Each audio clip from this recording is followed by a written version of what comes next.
Thank you, Bokushu and Echo. And good evening, everyone.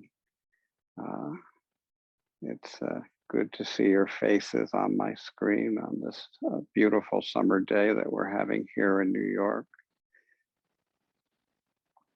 I had an encounter a few days ago that sort of led me thinking. And I was in a Dharma center upstate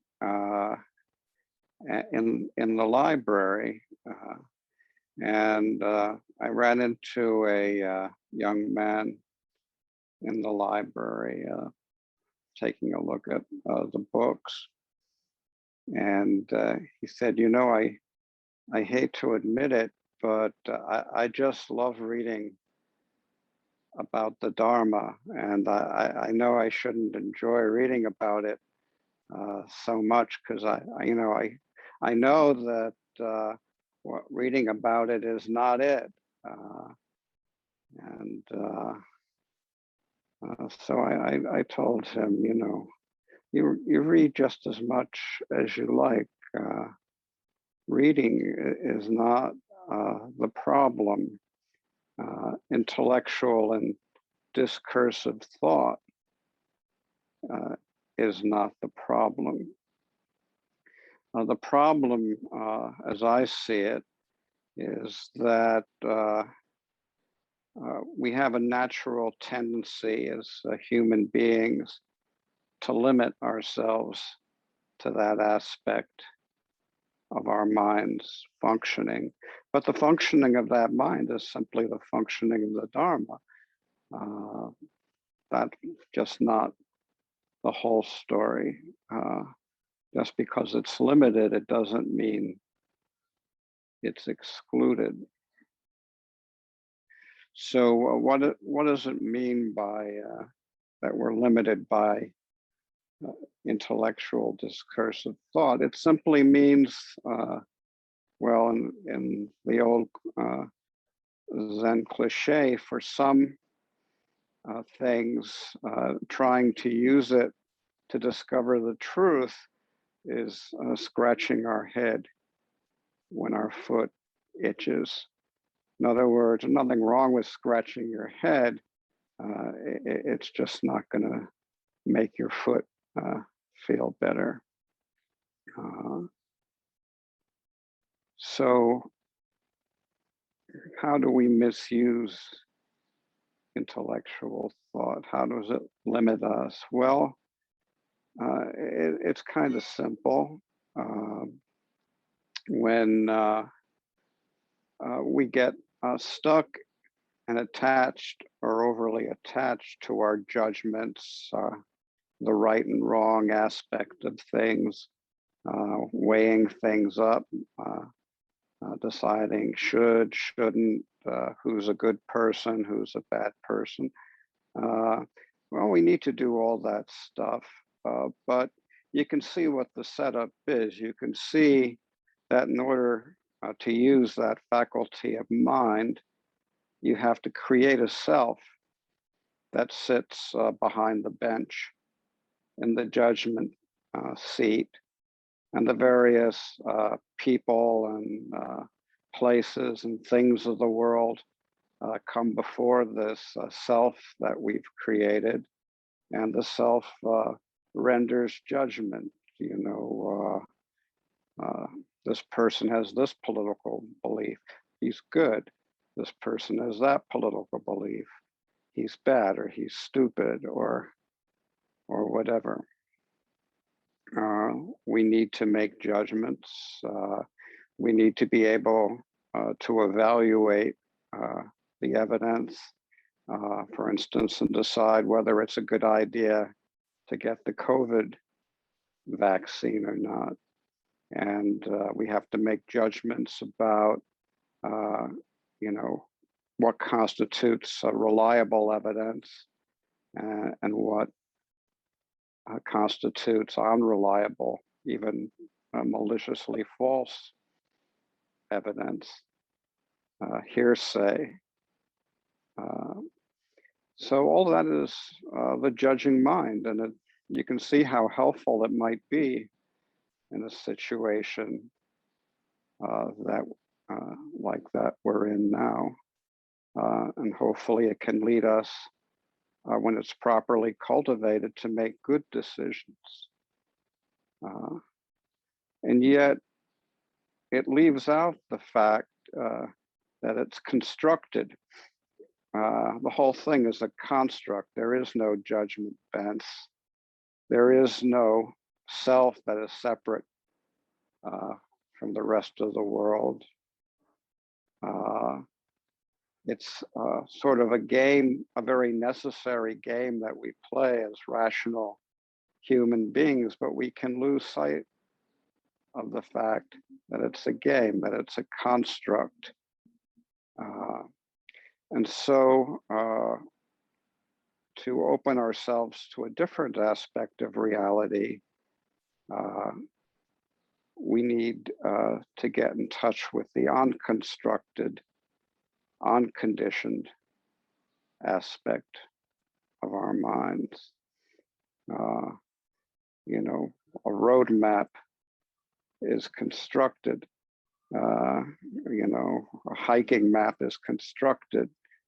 It's designed to impart information. But when you're huffing and puffing up the 4th mile of a steep trail, that's a different experience than looking at the roadmap. You know, they're both manifestations of the truth. They're just very different experiences, and there it's important not to mix up one with the other. So, what's the remedy for being overly attached to our constructed, abstract, judgmental reality, the reality of right and wrong, self and other, up and down, good and bad? Well, as I think all of us know, it begins with our zazen practice, which Dogen Zenji tells us is a supreme, unconstructed, unfabricated method for realizing the Dharma, the unconstructed, unfabricated way of using our mind and realizing our mind. So, what does that mean? Well, if you think about it, every one of us, I believe, I certainly hope, has experienced what it is to sit zazen. So we sit pretty still, we sit upright. And immediately when we do that, what we notice is even though we're sitting still, everything is constantly in motion. Everything is there. Everything is unfolding. But rather than getting attached to our constructions and our judgment, we shift into a different frame of mind and we commit ourselves to noticing our thoughts, noticing our judgments, noticing our constructions, and letting them go. And what happens when we let our thoughts go? Another thought arises, a bird cheeps, a beam of light illuminates the dust that we had been unaware was floating in the room. Basically, the whole world happens in the most ordinary possible way. And when we get in the habit of not constructing, of letting go of our constructions, very quickly, what we see is, oh, those thoughts are just what's happening with everything else. Those thoughts and the birds and the person snoring on his cushion next to us and the crack of the Kiyosaku, and the whole ball of wax. They're just happening, happening, happening, happening, happening. And Dogen Zenji calls this unconstructedness in stillness. It's very interesting, but the more we become aware of the constant moment-to-moment change, the constant motion, the constant unfolding as it happens in our stillness, we become aware that somehow this unfolding world, this constantly happening world, is also very still, also very peaceful. This doesn't happen because we've pounded all the thoughts out of our brains. It happens because the thoughts that keep arising along with everything else are themselves peace, are themselves the peaceful extinction that Shakyamuni pointed to. So far from the goal of our zazen being it's a stepping stone to some peaceful state, our zazen, whether we're enjoying it, not enjoying it, whether our minds are busy or quiet, our zazen is the very peaceful state we think we're looking for. And Dogen Zenji very compassionately tells us, don't look for anything else. Yes, sure, you're going to have experiences. You're going to hear a blue jay screech, and you're going to see an ant walk across the floor. And maybe, you'll be up late one night at a long retreat, and you'll have a big revelatory experience, and nothing wrong with that at all. But Dogen Zenji says very clearly, and it's obvious if you think about it, none of these experiences in themselves are realization. The experience, once you've realized the experience, once you've said, that's an ant, or this is an enlightenment experience, or wow, I'm really making progress in my sitting, you've already separated yourself from the wonder of your own life and your own heart mind. The way Dogen Zenji puts it is this. He says, because zazen is unconstructedness in stillness, it is immediate realization. If practice and realization were two things, as it appears to an ordinary person, each could be recognized separately. In other words, practice would be something you do to get to realization. But then Dogen says, but what can be met with recognition is not realization itself, because realization is not reached with the discriminating mind. That old bugaboo intimacy that you hear over and over again ad nauseum in Zen circles cannot be realized with the discriminating mind. And over again, the Zen literature, which my young friend so disparaged, points to the error, including the error of saying books are not it, and zazen is it. Over and over again, the koan literature and the words of the Buddha and ancestors tell us, don't do this, don't do this. One very wonderful koan that really gets to the heart of this has to do with Ryotan, who later became a well-known master himself.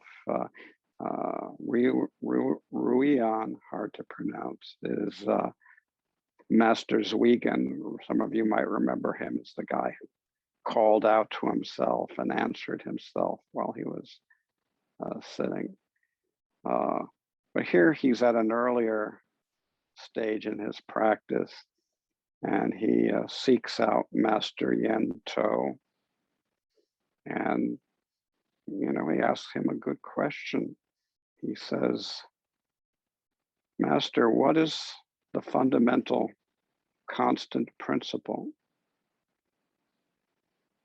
And Yento, very compassionately, says, "Moving."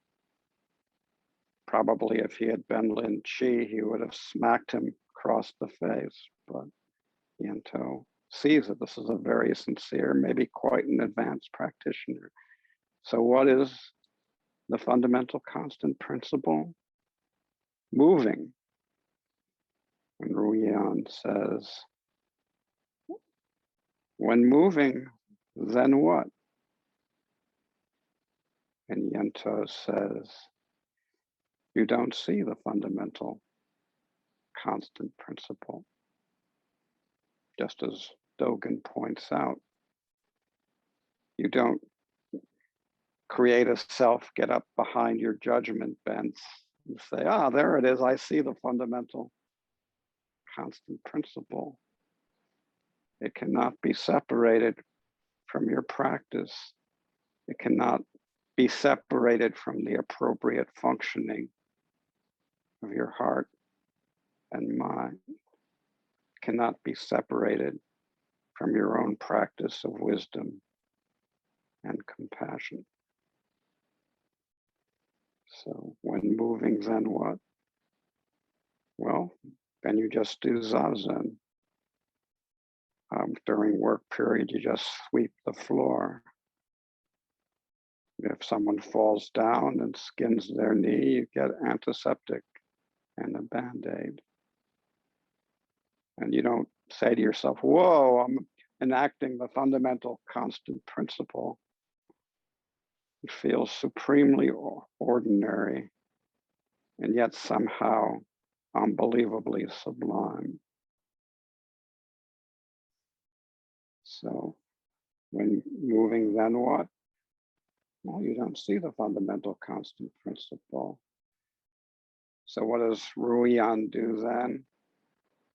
Maybe you can guess. He stands there thinking,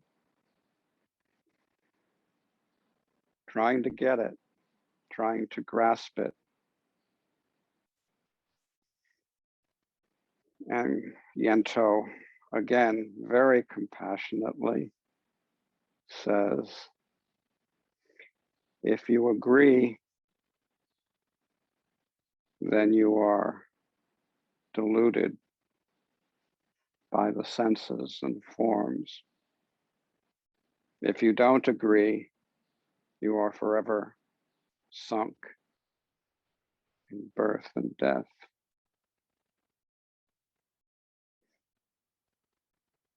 So this koan points out beautifully that, of course, we need to agree and disagree, agree with things we think are right and beautiful and true, and disagree with things which are ugly and false and harmful. But if we limit ourselves to that frame of mind, we separate ourselves from our lives and our hearts and the world. All of us have run into people who believe all the right things, have impeccable principles, and they're really kind of nasty, mean people. It's all from the neck up. Now, this has very practical consequences for the way we function in the world, because we very often run into situations where the road of agreement and the road of disagreement are not going to help us. Uh, and of course, in the midst of this pandemic, we have a wonderful, uh, especially at this stage of it, we have a wonderful example of that. So, should I get the vaccine or shouldn't I get the vaccine? Well, that's a pretty good uh, uh, thing to leave up to the road of agreement and disagreement. So, you decide who you should listen to. Do you think, the doctors and the scientists and the various scientific bodies and uh, the published studies are what you should base uh, your decision on? Or do you think, Tucker Carlson and Donald Trump are the people you should be listening to? Uh, we can have our judgments about what is wise and what is not wise, but either way, you're on the road of agreement or disagreement, and that's exactly where you should be. This is a question where you evaluate the evidence and make a decision about what you believe the best evidence to be and act accordingly.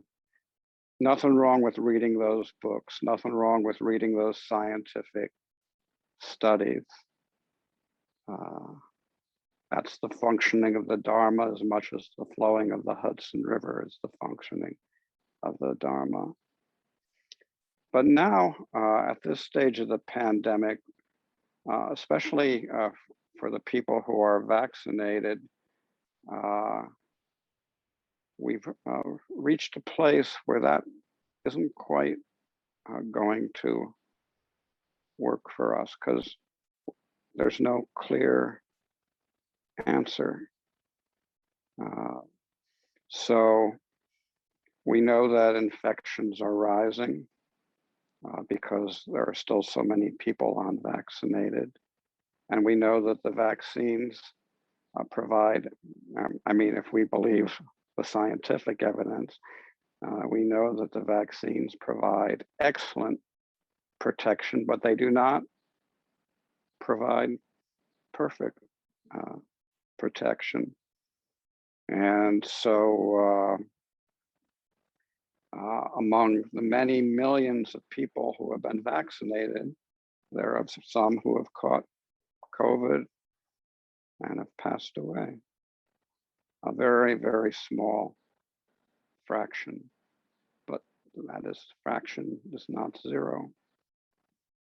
In other words, no one in this pandemic world, whether vaccinated or unvaccinated, is living a riskless life. And so, what kind of behavior do you engage in? Knowing that the risk is not zero. If you go back to normal life and say, I'm vaccinated and I'm safe, that's one possibility. And then there are complications. Well, like, okay, I'm vaccinated and I feel safe going about my normal life, but I've got a 3-year-old kid who can't get vaccinated. And I know that there's some possibility, it's a small possibility, but it's a real possibility that I could be infected and be asymptomatic and unlikely, but still not zero, I might pass the infection along to my kid. What do you do? What's right? What's wrong?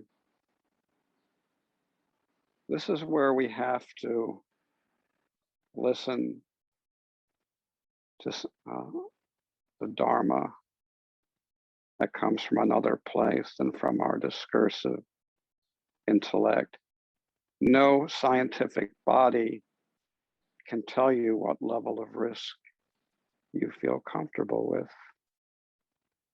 No scientific body can say to you, well, the chances are like 1 in 100,000 that your kid's going to get very ill. So what are you worried about?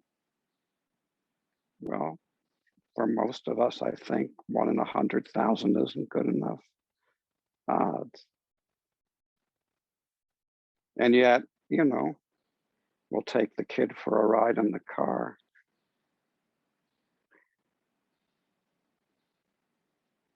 Where do we find ourselves? This is a koan that is staring us right in the face right now, today. This is a koan that cannot be solved by sitting and looking at the pluses and minuses.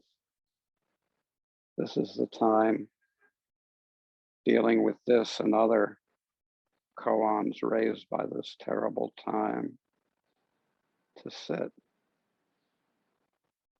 in unconstructed stillness and see what arises from our hearts and the deepest part of our minds.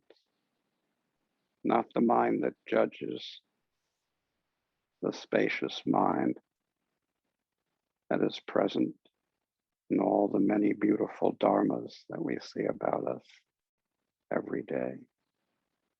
This is our guide. This is our teacher. And this is partly what Dogen Zenji means when he says practice and realization can never be two different things.